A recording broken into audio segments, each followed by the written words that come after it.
Violetas na janela. Capítulo 18. A história de Ramiro. Ramiro nos escutava com atenção. Então lhe perguntei: E você, Ramiro, não quer falar um pouco de si? Escutar amigos é obter informações. Até pouco tempo, envergonhava-me de falar da minha vida encarnada e de minha desencarnação. Depois aprendi que todos nós temos nossas histórias, que aqui na colônia não há críticas e sim ajudas. Tem razão, Patrícia. Escutar amigos é receber preciosas lições. Minha desencarnação foi bem triste. Porque a maioria das desencarnações é triste? Fez silêncio de minutos. Realmente pensei. De quase todos aqui escutei. Minha desencarnação foi triste, ou sofri muito na minha desencarnação. Foi Maurício quem respondeu. Porque a maioria não pensa na desencarnação para si, não se prepara para a continuação da vida. Vivem encarnados como se fosse seu objetivo maior. Amam mais a matéria do que as verdades espirituais. Não amam o verdadeiro e sim as ilusões da carne, e a elas ficam presos. Despertaram-se ao deixar o corpo físico perecível, esquecem-se de que esse veículo é temporário. Não vivem de conformidade com os exemplos de Jesus, temem a morte do corpo. Assim sendo, a desencarnação é triste e dolorida. Mas os bons, os que encarnados serviram ao Pai, viveram os ensinos de Jesus, nada temem, a desencarnação é uma alegria. Maurício quietou e olhamos para Ramiro, convidando-o a continuar narrando. Nosso amigo não se fez de rogado. Desencarnei jovem, usava drogas, não era ainda um dependente, ou pensava não ser.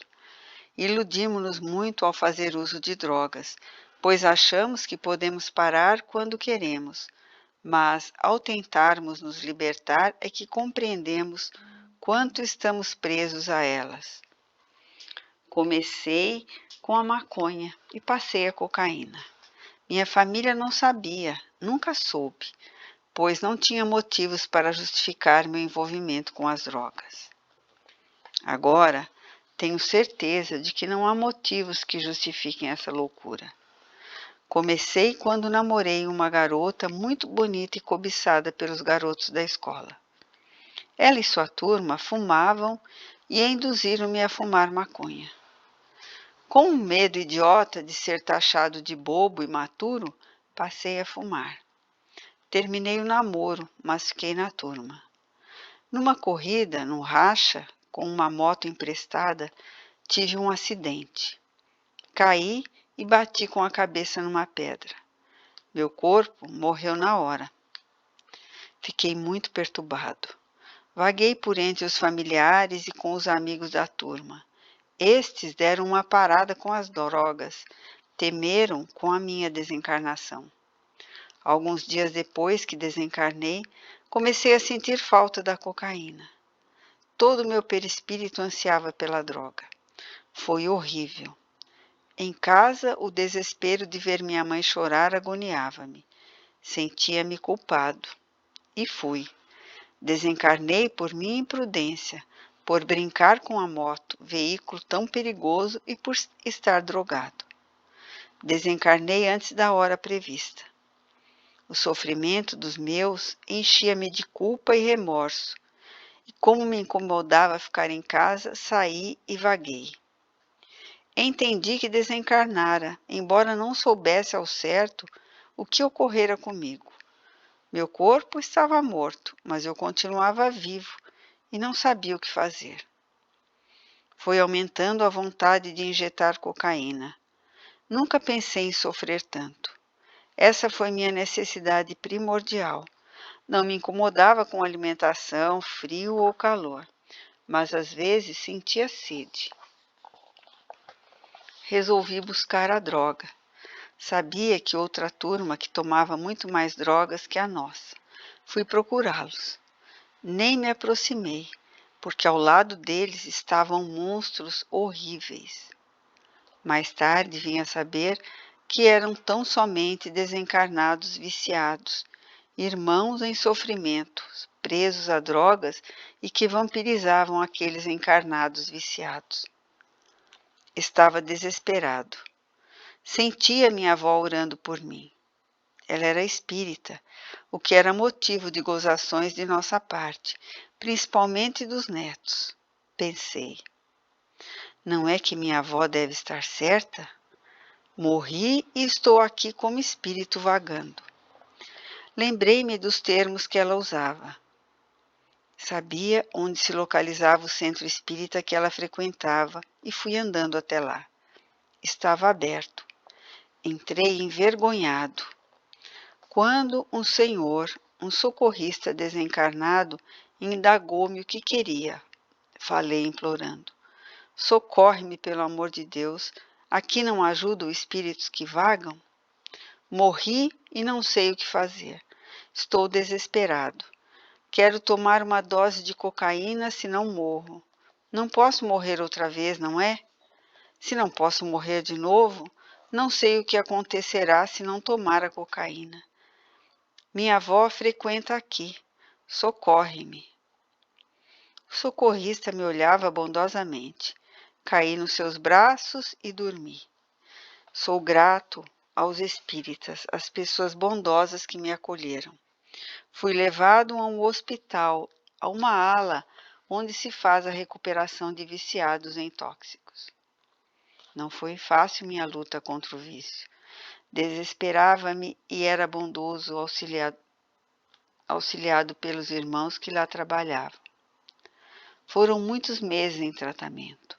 Tomava passes, aprendi a orar e nos momentos em que não estava em crise, lia livros espíritas e o Evangelho. Tomava refeições, água, banhava-me somente quando me sentia melhor. Quando melhorei, fui ver outros irmãos imprudentes como eu. O que vi não esqueço. Sofrimentos que nunca pensei existir. Eram muitos jovens deformados, débeis em recuperação, iguais aos que eu julguei serem monstros.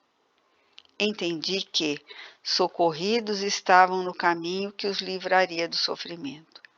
Piores eram os que não tinham socorro, os que não queriam libertar-se. Compreendi que não sofri tanto, porque minha avó, com suas preces sinceras, guiou-me. E também porque não fiz outras ações erradas, não cometi crimes tão comuns entre os toxicomanos. E busquei logo um socorro, senão iria vagar em sofrimento como tantos outros. Desintoxicado, vim para o educandário, onde estudo e me preparo, porque quero no futuro ser um socorrista de irmãos escravos dos vícios. A maior necessidade que tive como desencarnado foi para meu sofrimento, minha agonia, a cocaína. Só ansiava, desesperado por ela. Ramiro calou-se e foi abraçado por Maurício. Estamos presos ao que nos ligamos quando encarnados. Tenho certeza de que você, meu jovem, será um excelente socorrista.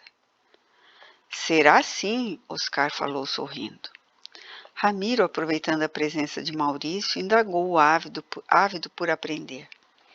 Maurício, o que acontece com as pessoas com doenças como o câncer, que tomam remédios fortes para conter as dores e que muitas vezes esses medicamentos abreviam a existência física? Elas também sentem falta dessas drogas quando desencarnam? Está errado tomá-las, já que abreviam a existência corporal? Cuidar do corpo físico é obrigação de todos nós, quer por certo período o temos para viver encarnados. Temos que dispor do que a medicina terrena nos oferece para curar as doenças. Se o que dispomos para amenizar nossas dores podem abreviar a existência, não é culpa nem dos médicos nem dos doentes. Acredito que a ciência logo encontrará novas formas de alívio e curas. Mas, meu jovem Ramiro, ao tomar uma droga como um medicamento indispensável, ela não nos fará falta quando desencarnarmos. Porém, como médico socorrista, há anos vejo muitos agirem de várias formas diante da dor. Os que sofrem doenças dolorosas no corpo, com resignação, são socorridos e logo estão bem. Os que se revoltam diante da mesma dor ao desencarnarem nem sempre podem ser socorridos e sentem os reflexos da doença. Querem às vezes os remédios para se curar, suavizar as dores, mas não são viciados, não sentem falta da droga, pois a tomaram como medicamento. Tenho visto aqui pessoas que ficaram dependentes de soníferos e, quando socorridas, têm de aprender a dormir sem eles, têm de se livrar dessa dependência. Remédios devem ser tomados quando necessário. E nos casos de câncer, doença que normalmente provoca dores terríveis, mesmo se acontecer de eles abreviarem a existência, é certo tomá-los. É o que a medicina dispõe como tratamento. O uso é permitido, o mau uso é que é condenado. Quietamo-nos por momentos. Achando que podia nos elucidar mais, bondosamente Maurício completou. Podemos dizer que os habitantes da Terra, encarnados ou desencarnados, são de dois modos. Há os que, por esforço, tornam-se autossuficientes ou servos úteis, e aos necessitados, embora entre os dois haja os aspirantes, os que querem aprender a ser úteis. A faixa dos primeiros, infelizmente, é pequena. Basta observar nos centros espíritas. Os que vão para ajudar são poucos, e grande parte é necessitada porque quer. Tendo oportunidade, eles não desejam passar de necessitados a autossuficientes. Essas necessidades acarretam sofrimentos, como aconteceu com Oscar e Ramiro, e também com tantos outros. Ser ou não ser? Encarnado ainda pode enganar, iludir-se, mas desencarnado não há como. Isso porque os fluidos, as vibrações de um espírito bom, são agradáveis, e os fluidos dos espíritos ignorantes são nocivos. A alma, o espírito, tem sempre muitas oportunidades e pode, pelo seu livre-arbítrio, refletir o belo e o bem, ou o feio e o mal. O belo e o bem apresentam-se em harmonia e com equilíbrio, e dessa união surge o amor que os leva a progredir espiritualmente.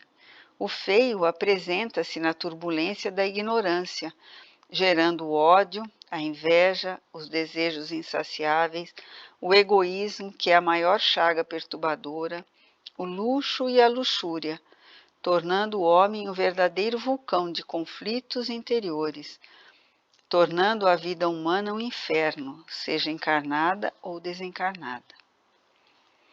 Devemos compreender sem ilusão o que realmente somos e não o que pensamos ser, e com coragem realizar nossa transformação.